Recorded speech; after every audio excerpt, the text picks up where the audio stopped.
nuestro segmento sobre alimentación saludable, hoy recibimos a Camila Raspofalco, ella es licenciada en nutrición.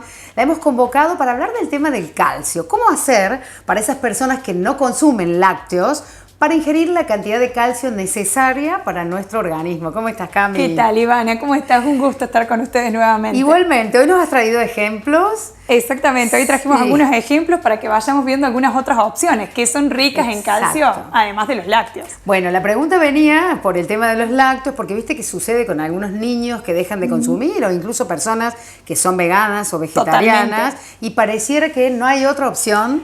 Y que te vas a venir abajo con el tema del calcio si no lo consumís desde ahí. Totalmente, son como los lácteos son los alimentos que tienen como más fama por, digamos, ser fuente de calcio, pero bueno, hay muchísimas otras opciones para, como decís, para personas que tienen una alimentación vegana, personas que son intolerantes, por ejemplo, a la lactosa, o niños incluso con alergia a la proteína de leche de vaca, por ejemplo. Claro, pero nos parece inconcebible que un niño durante su crecimiento no consuma lácteos. Totalmente. ¿Viste? No solo hablando de leche, sino también de algún yogur, los quesos. Totalmente. En fin. Y hay muchísimas otras opciones en realidad como fuente de calcio que vamos a ir viendo ahora también. Bueno, me encanta que antes de comenzar nos cuentes cuál es la función del calcio en el organismo, para que tengamos en claro por qué tampoco está bueno dejarlo. Totalmente. Bueno, la función por la que más se lo conoce, el calcio es un mineral, ¿sí? Es por la formación de los huesos, de los dientes, pero además tiene muchísimas otras funciones, tanto a nivel celular como también a nivel sanguíneo, también en nuestras articulaciones, tienen funciones súper importantes en el cuerpo.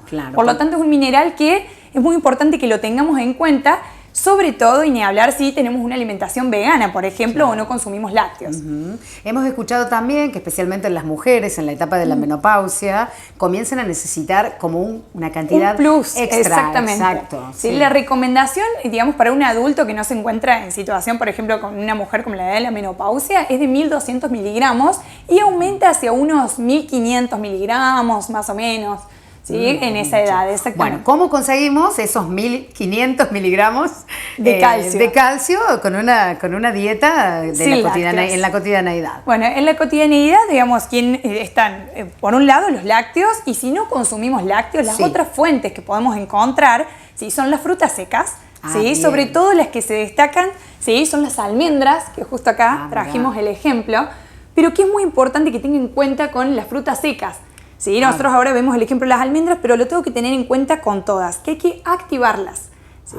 Para que mejore la digestibilidad y que podamos aprovechar todos los nutrientes que tienen. ¿De qué manera se activan las almendras? Al remojo, siempre al remojo. Te rinden más. Rinden más también, entre unas 8 a 12 horas, ¿sí? Que yo lo que aconsejo es hacerlo por la noche y de esa forma eliminamos algunos antinutrientes que no me favorecen en lo que es la absorción del calcio. Claro, Cami, previamente hay que lavarlas y ese agua después se puede utilizar para algo. Lo ideal es enjuagarlas un par de veces y después hidratarlas.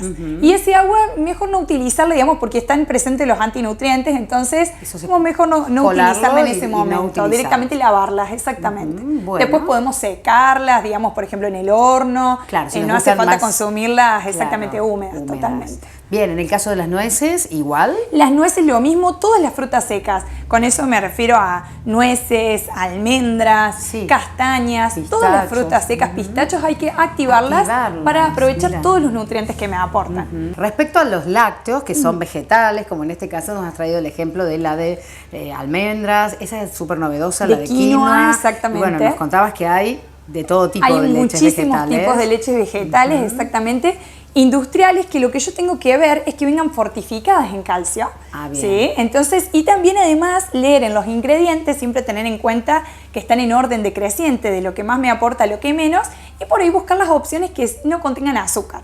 Bueno, no vemos la etiqueta frontal todavía de los alimentos, pero sí vemos que los consumidores no leemos. Totalmente. No leemos, porque aunque no estén en la parte frontal, en la parte de atrás están, y hay que acostumbrarse a leer para saber qué consumimos, saber qué estoy consumiendo. Ahora se están empezando a ver algunos alimentos, pero no todos todavía, entonces es importante mirar las etiquetas y saber qué es lo que le estoy aportando a mi organismo, y ni hablar si estoy buscando alimentos que sean ricos en calcio también. ¿Cuál es la diferencia de esas leches vegetales con las leches que estamos acostumbrados a ver de cualquier tipo de marca, pero que son de vaca, o sea, animal?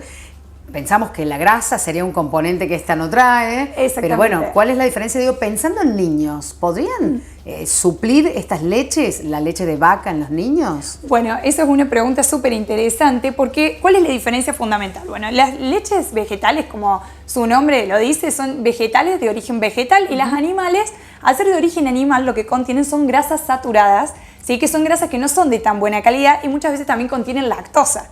¿Sí? Y además, bueno, como preguntabas en los niños, si por ejemplo hay patologías como la alergia a la proteína de leche de vaca, sí, que suele estar presente hasta los 2 años de edad aproximadamente de algunos niños y por lo que no se aconseja, por ejemplo, el consumo de ningún tipo de lácteo. Yo recuerdo en la época de las abuelas solían darles leche de cabra pensando que porque no era de vaca, de cabra era mejor. Hay que ver el tema de alergias alimentarias, claro, en ese caso. Y eso es lo que yo tengo que tener en cuenta. A la hora, por ejemplo, de un niño, tengo que ver la edad de ese niño, es muy importante. Y la parte de alergias, que no sea alérgico, por ejemplo, quizás una leche de almendras puede ser, digamos, presentar más riesgo de alergia que una leche, por ejemplo, como acá de quinoa, por ejemplo. Bien. Pero si el niño no presenta ningún tipo de alergias, no habría ningún problema. Siempre y cuando teniendo en cuenta las distintas fuentes de calcio, ¿sí? Y que lleguemos al aporte necesario que necesita ese Tal cual, niño. lo que buscamos siempre con los lácteos es eso, ¿no? El aporte de calcio, el aporte porque de calcio. Es lo que nos han incorporado desde que somos niños, que pasábamos de la leche materna, que hoy sabemos que, bueno, los bebés la consumen hasta que quieren, antes se suponía que era hasta el año. Bueno, hay una campaña muy importante respecto a eso, que está buenísima, porque realmente nada puede suplir la leche materna. La leche materna es lo que está preparado específicamente para ese niño y es el mejor alimento en ese estadio. Exacto. Siempre que se pueda, obviamente. Siempre que se pueda, hay unos preparados que también están pensados para que sean de buena calidad en esa etapa, pero digo, de ahí salta a la leche animal, a la leche que sí o sí tiene que estar en la vida del niño. Totalmente. Y no necesariamente es obligatorio. Hay muchas otras fuentes de calcio que acá, por ejemplo, no tenemos el ejemplo, pero las semillas de amapola, sobre todo, son muy ricas, pero también es súper importante la activación. Al igual que con las frutas secas, por ahí es más conocida la activación en semillas, perdón,